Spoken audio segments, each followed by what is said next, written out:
दोस्तों, स्वागत है आपका एक बार फिर से हमारे चैनल कैची क्लासेस में। अगर आप चैनल पे अभी भी नए हैं तो चैनल को जल्द से जल्द सब्सक्राइब करें और हमारे साथ जुड़िए। RRB, NTPC, railway group DC और एसएससी जीडी या कांस्टेबल के लिए मैं आपको जीएस और मैथ के प्रत्येक दिन आपको सेट करवा रहा हूँ। चलिए देखते हैं हमारा पहला क्वेश्चन क्या है। पहला क्वेश्चन है हमारा सूची 1 से सूची 2 को मिलान करना। इसमें कच्छ की वनस्पति दी है और उनके राज्य, मतलब कौन सी वनस्पति कहाँ पे पाई जाती है। तो अर्चा रत्नागिरी कहाँ पे है? ये हमारा कहाँ पे है? महाराष्ट्र में। रत्नागिरी पर्वत कहाँ पड़ता है? महाराष्ट्र में। और कुंडापुर, कुंडापुर कहाँ है? कर्नाटक। पिचवरम कहाँ है? तमिलनाडु। और वेम्बनाड, वेम्बनाड एक झील भी है जो कहाँ पे है? केरल में।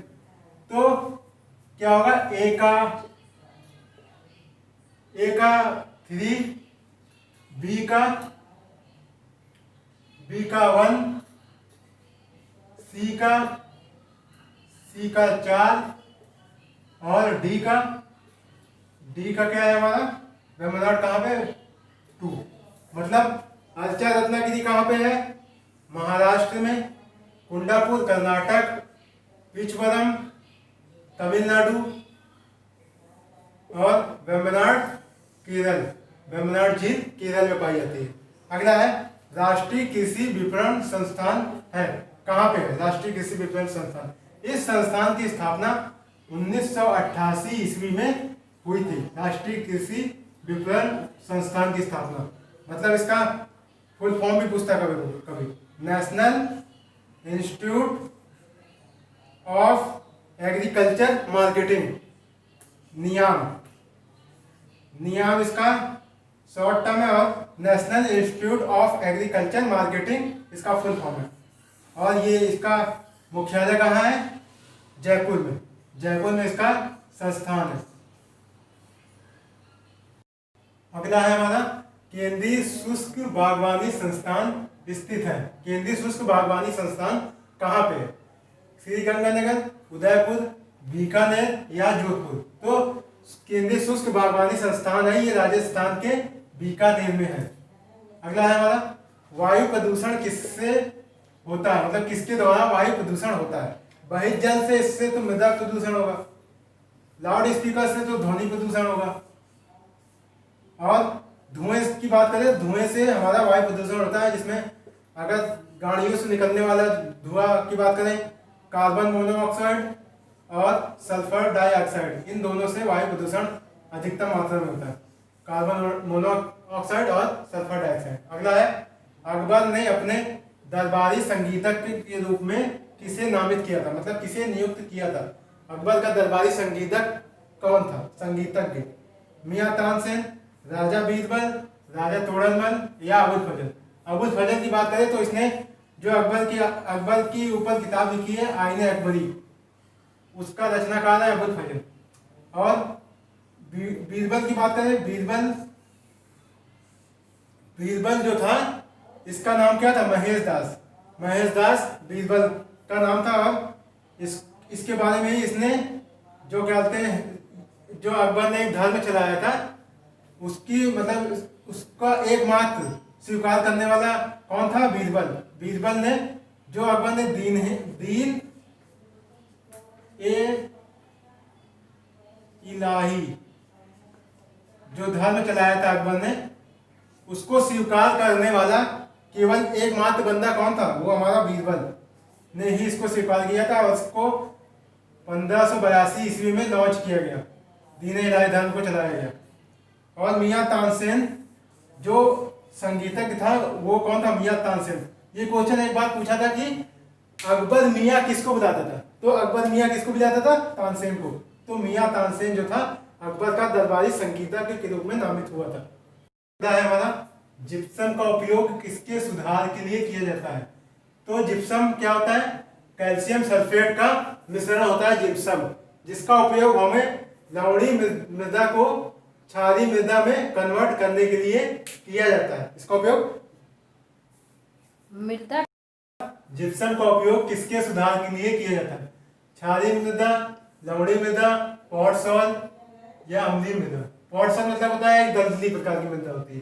तो जो जिप्सम होता है ये कैल्शियम सल्फेट का मिश्रण होता है और ये लवणीय मृदा को में सुधार के लिए होता है। मतलब जो लवणीय मृदा होती है जिसमें सोडियम, ये सोडियम को रिमूव करता है और वहां पे क्या लाता है, कैल्शियम को लाता है। मतलब सोडियम की जगह कैल्शियम को रोटेट करता है जिप्सम जो होता है, क्योंकि ये कैल्शियम सल्फेट का मिश्रण होता है। और जो क्षारीय मृदा है उसको बचाने के लिए क्या उपयोग करते हैं, तो उसके लिए चूना का उपयोग करते हैं। क्षारीय मृदा को खराब होने से बचाने के लिए चूने का उपयोग करते हैं और जिप्सम का उपयोग लवणीय मृदा को बचाने के लिए करते हैं। अगला है कलिंग के विरुद्ध अशोक के अभियान की जानकारी कहां से मिलती है। तो कलिंग का युद्ध हुआ कब था, तो जो अशोक था उसके शासन, मतलब जब उसने गद्दी पर बैठा था उसके 8वें साल बाद कलिंग का युद्ध हुआ था 261 बीसी। मतलब 261 बीसी में कलिंग का युद्ध हुआ था और इसकी जानकारी हमको 13वें शिलालेख में मिलती है। अशोक के जो 13वां शिलालेख था, सबसे बड़ा शिलालेख भी यही था और इसी में कलिंग विजय के बारे में जानकारी मिलती है। अगला है हेप्टिन्स क्या है। हेप्टिन्स एक प्रकार का अपूर्ण प्रतिजन है। हेप्टिन्स क्या है, एक प्रकार का अपूर्ण प्रतिजन। अगला है हमारा बुद्ध ने अपना पहला उपदेश कहाँ दिया था। जो गौतम बुद्ध थे उन्होंने अपना पहला उपदेश कहाँ दिया था, तो उन्होंने पहला अपना उपदेश सारनाथ या इसको ऋषि पत्तन के नाम से भी जानते हैं, यहाँ पे पहला उपदेश दिया था। और सर्वाधिक उपदेश की बात करें तो श्रावस्ती में इन्होंने सर्वाधिक उपदेश दिए हैं, सारनाथ में पहला उपदेश दिया है। अगला है फाइल के सीधे एक्सेस को और क्या कहते हैं, और लुम्बिनी में इनका जन्म हुआ था। लुम्बिनी नेपाल में इनका जन्म हुआ था गौतम बुद्ध का। फाइल के सीधे एक्सेस को और क्या कहते हैं, random access, relating access, file access या सीक्वेंशियल एक्सेस। जो फाइल को सीधे एक्सेस होती है जो फाइल, उसको हम लोग रैंडम एक्सेस बोलते हैं। क्या बोलते हैं, रैंडम एक्सेस। निम्न में से कौन कार्बोहाइड्रेट है। यूरिया एक प्रकार का खनिज है।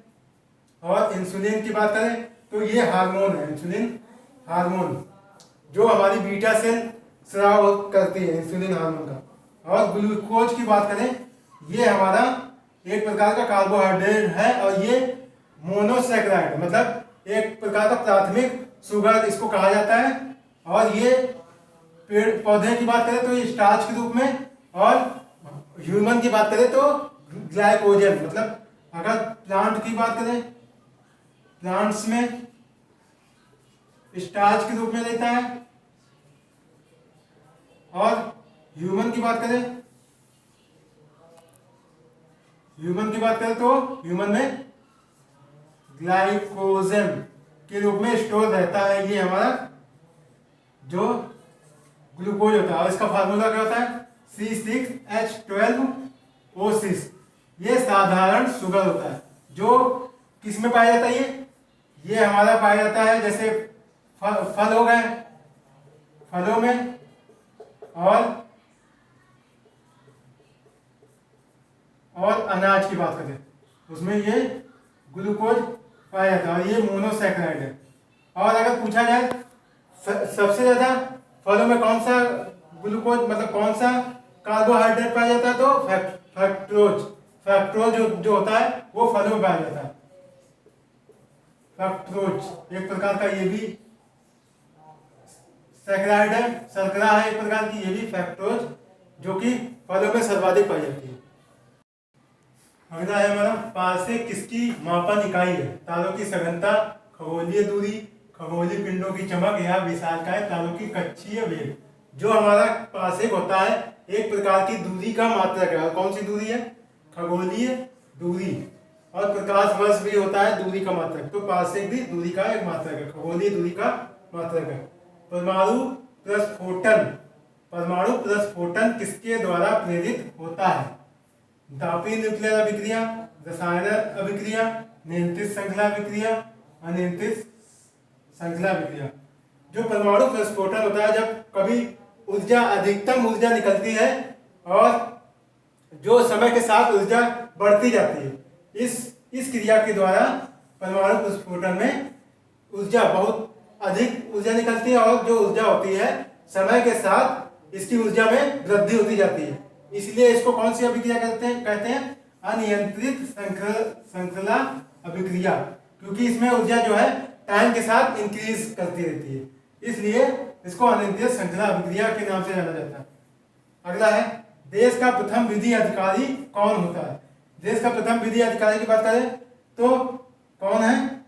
भारत का प्रमुख न्यायाधीश ये नहीं होगा, क्योंकि अगर देश के प्रथम विधि अधिकारी की बात करें जो सरकार का एक प्रकार का नुमाइंदा होता है, जो कि सरकार को किसी भी पक्ष में निर्णय लेने और सरकार का एक वकील होता है जो अपनी सरकार के पक्ष में बात रखता है, जिसको महान्यायवादी बोलते हैं। और ये किसी भी सदन में बैठ सकता है, लेकिन इसको वोट देने का अधिकार नहीं है। मतलब महान्यायवादी जो होता है ये किसी भी सदन की कार्यवाही में भाग ले सकता है, लेकिन उसको वोट देने का अधिकार नहीं है। और इसका आर्टिकल नंबर कौन सा है? 76 जो है आर्टिकल नंबर है। इसी देश का प्रथम विधि अधिकारी किसको कहा जाता है? तो महान्यायवादी को ही देश का प्रथम विधि अधिकारी बोलते हैं, जिसको अटॉर्नी जनरल के नाम से, मतलब अटॉर्नी जनरल इंग्लिश में बोला जाता है। प्रथम विधि अधिकारी कौन है? महान्यायवादी।